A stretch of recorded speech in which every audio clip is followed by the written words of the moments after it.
Good day mga kamos, welcome back to our YouTube channel. Nandito naman tayo ngayon sa Suzuki Motor Trade Gagalangin Tondo.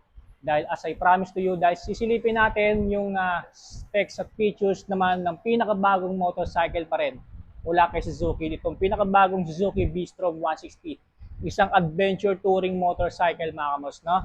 Na nilabas ni Suzuki Motorcycle sa nagdaang Makina Moto Expo 2026. So, for today's video, aalamin natin kung ano-ano namang mga specs at features na tinataglin to sa mga mahilig sa mga adventure motorcycle. So, ito, maaari nyo i-consider. So, maaaring pasok sa inyo itong pinakabagong V-Strom 160 na ito. So, huwag na natin patagalin pa yan. Simulan na natin.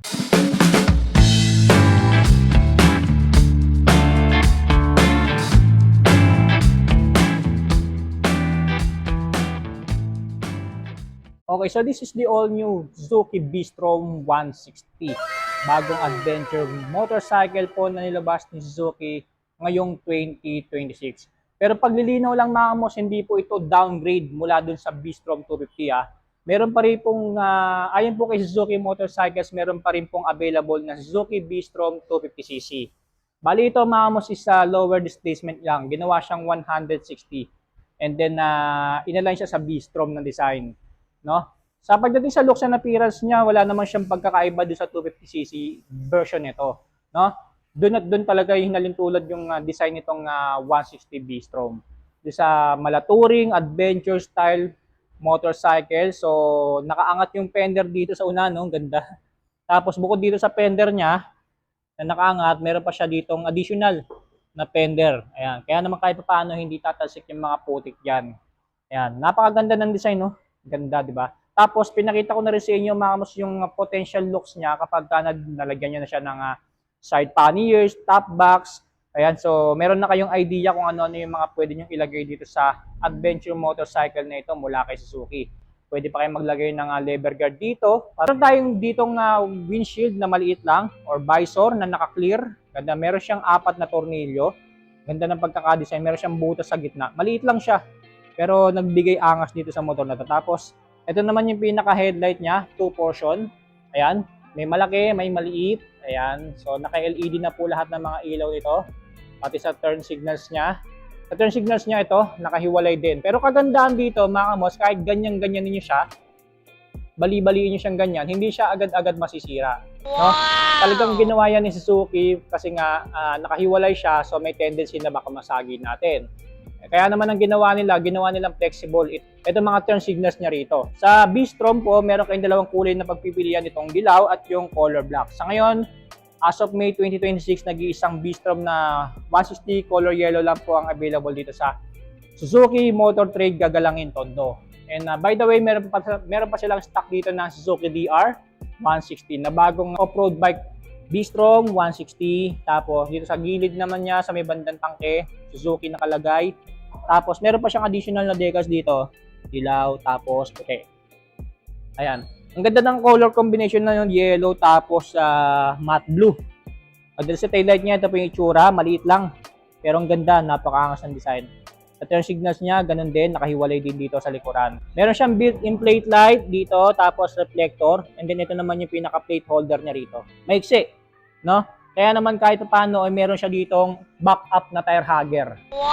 Kahit paano hindi matatalsikan yung back ride mo rito, kung sakaling mag-aangkas ka, kahit na maiksi yung rear fender niya rito, meron pa siyang back-up na tire hugger dito na naka-ABS plastic na. Ibig sabihin po ng ABS plastic, mga kapos, makapal na po yung ginamit na materyales dito sa plastic na to, na hindi basta-basta mababasag, na nakakabit mismo sa swing arm niya. Ayan.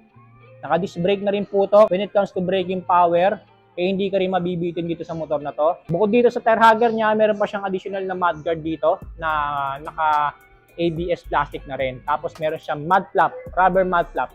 Para talagang walang tatalsik na kahit anong putik dun sa bandang part ng rear shock natin. Tapos ito naman yung itsura ng pinakatambucho niya. Ayan, pakita ko na rin sa inyo. Naka matte black paint finish po, mga kamos, yung pinaka heat guard niya rito na metal type. And then ito naman yung pinaka tip niya. Ang ganda ng tambucho niya, pang big bike. Ganda, oh. Maiksi, hindi naman siya ganun kahaba. Tapos ang laki ng tip niya. Ayan. Makapal din yung ginamit na main sprocket ni Suzuki dito, no? Meron na rin siyang built-in chain guard. By the way, naka 2-in-1 na pala to, no? Chain guard tapos mat guard. Ayan. 2-in-1 na.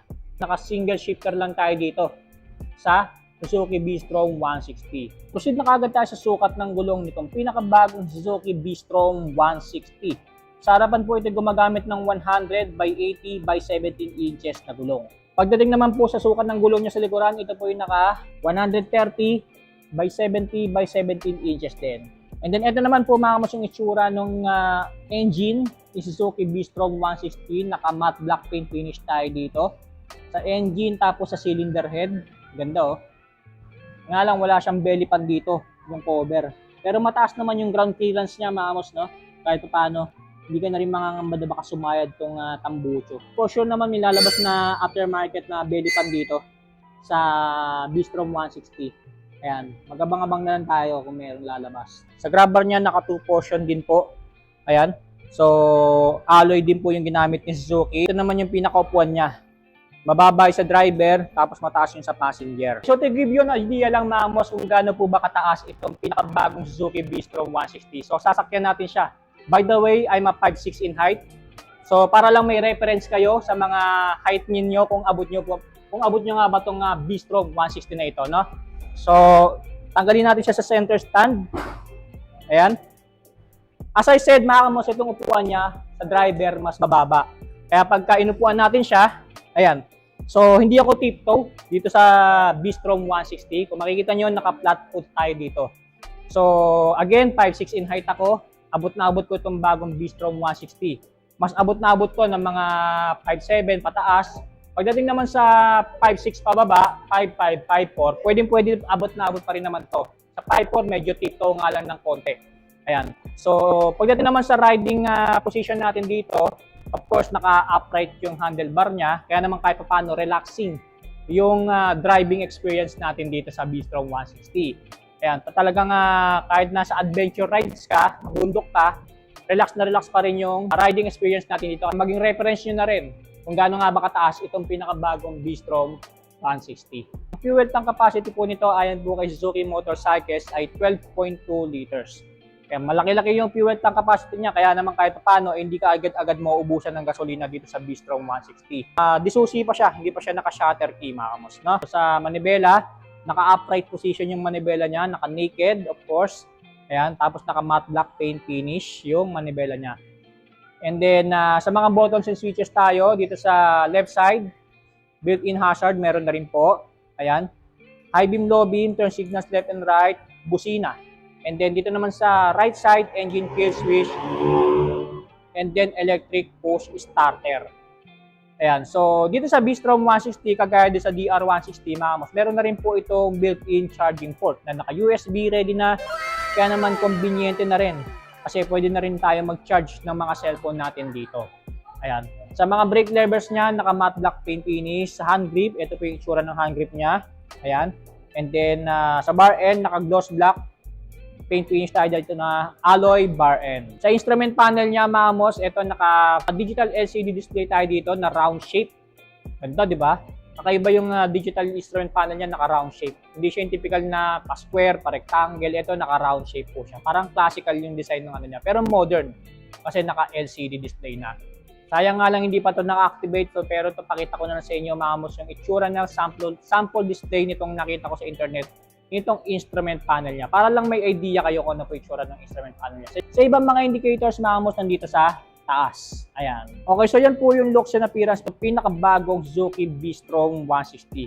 Of course, alamin na naman natin yung iba pa mga engine specs at features pa na tinataglay nitong adventure motorcycle na ito mula po kay Suzuki. This all-new Suzuki B-Strom has a 162cc engine displacement, 4-stroke single-cylinder naka-single overhead cam with 2 valves. It has a max power of 14.7 HP at 8,000 RPM with a total max torque of 14 Nm at 6,500 RPM. Sa kanya pong fuel system, ito po ay naka-fuel injection na rin. Habang kanyang cooling system, ito po ay naka-air cool. For the starting system, pinapagana lang po ito ng electric push starter. And for the ignition system, naka-disusi pa po itong B-Strom 160. At dahil adventure type motorcycle, gumagamit po ito ng chain and sprockets pagdating sa kanyang driving system. And as for the transmission system, meron po itong hanggang 5-speed na naka full manual clutch. For the suspension, sa harapan po equip po ito ng telescopic fork at naka-centered monoshock naman po ito pagdating sa likuran. And as for the braking system, pares na pong equip ng hydraulic disc ang preno nito, harap at likuran. Na ayon po kay Suzuki Motorcycles ay equip na rin po itong B-Strom 160 ng dual channel ABS. Kaya naman when it comes to safety braking features, siguradong kampante kang safe ka dito sa Suzuki B-Strom 160 na for sure na malaki ang pakinabang sa atin as a rider. Sa iba pa niyang mga features, naka-LED na po lahat ng mga ilaw nito, naka-digital instrument panel na rin, na very futuristic po ang pagkaka-design, at meron na rin po ito of course ng built-in USB charging port na pwede na rin po tayong mag-charge ng mga cellphone natin dito. At para naman po sa kanyang dimensions, meron po itong overall length na 2025mm, overall width na 775mm at overall height na 1195mm. At meron naman po itong seat height na 795mm, habang ang kanyang ground clearance naman po ay 180mm. At ang kabuuang bigat naman po nitong adventure motorcycle na ito mula po kay Suzuki ay 146 kilograms. At yan ang engine specs at pang features nitong pinakabagong Suzuki B-Strom 160. Kaya naman alamin na natin ang cash price at installment price nito dito sa Suzuki Motor Trade Gagalangin Tondo as of May 2026. So proceed na tayo sa cash price at installment price po nitong pinakabagong Suzuki B-Strom 160. Magkano po ba ito dito sa Suzuki Motor Trade Gagalangin Tondo as of May 2026? Sa cash price muna tayo mga mods. Ito pong B-Strom 160 ay mabibili nyo sa halagang 149,000 pesos. Kasama na dyan yung LTO registration at insurance. Pwede nyo na rin itong makuha as installment dito sa Suzuki Motor Trade Gagalangin Tondo. So magda-down lang po tayo dito mga mods ng 16,910 pesos. All in na yan, kasama na dyan yung LTO registration at insurance. Para naman sa monthly amortization natin sa 1 year, 14,764 pesos. 2 years, 8,892 pesos. And then sa 3 years naman, ang monthly amortization po natin is 6,935 pesos. Meron kayong makukuhang rebate mga amos kapag maaga kayo magbabayad sa due date nyo na 200 pesos. Yan po yung cash price at installment price po nitong pinakabagong Suzuki B-Strom 160. So sa mga nag-aabang at naghahanap nitong stock, itong B-Strom 160 na ito, dito po sa Suzuki Motor Trade Gagalangin Tondo, meron po nag-iisang stock na color yellow. Pero kung sakali man maubusan kayo mga boss, mag-message na lang kayo sa Facebook page nila. Ito po yung Facebook page nila para makapag-reserve kayo kung malayo pa kayo. At kung interesado kayo dito sa bagong adventure touring motorcycle na ito na nilabas mula po yan kay Suzuki. So bago ko tapusin itong vlog na to, gusto ko magpasalamat of course kay Sir John Ray, kay Ma'am Alki na nag-assist sa atin para i-vlog itong pinakabagong Suzuki B-Strom 160. Abangan nyo pa yung mga susunod na motorcycle vlogs natin dahil marami pa tayong i-feature na mga bagong motor ngayong 2026. So stay safe, ride safe always.